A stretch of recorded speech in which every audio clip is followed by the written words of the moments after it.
고소를 당했다는 말을 들으면 누구나 마음이 흔들립니다. 억울하고 믿었던 사람에게 배신당한 기분이 들면서 분노가 치밀어 오르기 마련이죠. 사실 고소를 취하라고 강요를 한다든지 거짓 증거를 제출하게 만드는 행위는 일반인 입장에서도 위법성이 너무 명확하기 때문에 웬만해서는 그렇게까지는 하시진 않아요.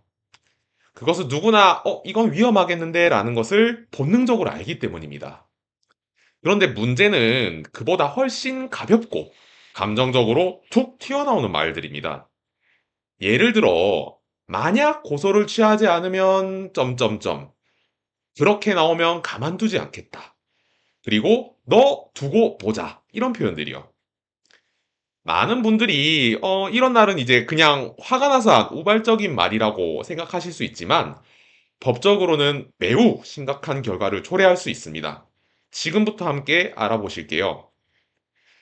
특정범죄 가중처벌 등에 관한 법률, 줄여서 특가법 제5조의 9 제2항에 따르면 고소, 고발, 진술, 증언, 자료 제출 등과 관련해 보복의 목적으로 협박을 한 경우 1년 이상의 유기징역에 처해질 수 있다고 되어 있습니다.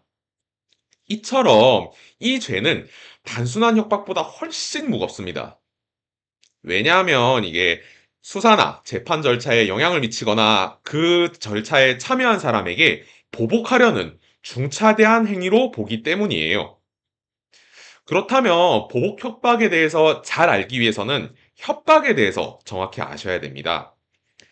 대법원은 이제 협박이람은 일반적으로 보아 사람으로 하여금 공포심을 일으킬 정도의 해악을 고지하는 것이라고 판시를 하고 있습니다. 즉, 상식적인 법감정상 이 정도는 협박이 아니겠다라고 생각을 하였더라도 상대방이 이에 대해서 무언가 나쁜 일이 일어날 것 같다라고 겁을 먹었다면은 그 자체로 협박이 성립할 수 있는 거예요.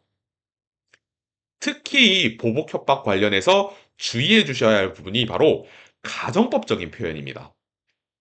이 부분 때문에 제가 영상을 촬영하게 되었는데 대법원 및 여러 지방법원 판결들을 검토해 보면 만약 고소를 취하지 않으면 가게를 못하게 만들겠다. 그 진술 계속하면 회사에 다 알릴 거야.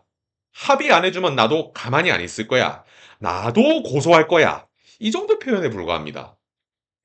그러나 이런 조건부 문장들은 겉보기에는 가볍게 들리지만 상대방에게 해를 이룰 수 있겠다라는 공포를 엄연히 줄 수가 있죠. 그래서 이런 발언 하나만으로도 징역 1년의 보복협박죄가 성립할 수 있습니다.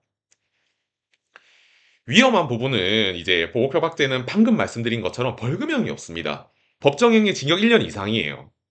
그래서 유죄가 인정이 되면은 일단은 실형의 위험이 있고 1년 이상의 징역형이 선고될 수 있습니다. 물론 어떤 사건의 경중이나 전과 여부, 피해 회복 노력 등에 따라서 집행유예가 선고되는 경우도 있지만 그 자체로 매우 중한 죄라는 것을 인식하셔야 됩니다.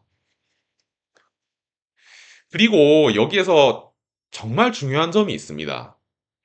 보복 협박죄는 이른바 반의사 불벌죄가 아닙니다. 이게 무슨 말이냐면은 일반적인 협박죄의 경우에는 피해자가 처벌을 원치 않는다는 뜻을 밝히면은 공소기각 판결을 받아서 전과 없이 형사사건이 종결될 수가 있습니다. 하지만 보복 협박죄는 전혀 다릅니다. 대법원은 명확하게 이렇게 판시하고 있죠. 특가법상 보복 협박죄에는 형법 제283조 제3항이 적용될 여지가 없다. 즉, 여러분이 우발적으로 발언을 한 직후에 아차 싶어서 피해자와 합의를 하거나 용서를 받더라도 공소기각 판결은 불가능합니다.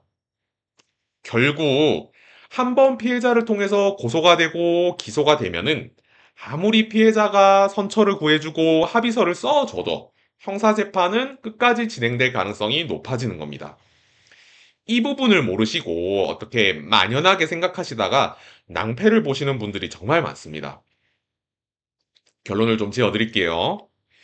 고소를 당하면은 누구나 억울하고 감정이 치밀어 오르죠. 특히 잘 안다고 생각했던 사람에게 당했다! 이런 느낌이 들 때 오는 감정은 더 크실 수밖에 없습니다.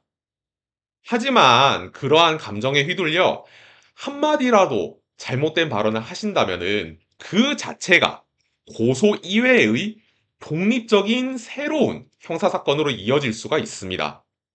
따라서 수사기관으로부터 고소 사실을 통보를 받으셨다면은 절대로 직접 연락하시거나 사안을 설득하려 하거나 혼자 해결하려고 하지 마시고요. 반드시 법률 전문가와 상담하시기를 바라겠습니다. 변호인을 통해 객관적이고 냉정하게 대응하는 것이 추가적인 형사처벌을 막는 가장 안전한 방법이에요. 한마디로 감정보다 법으로 대응하십시오. 감사합니다.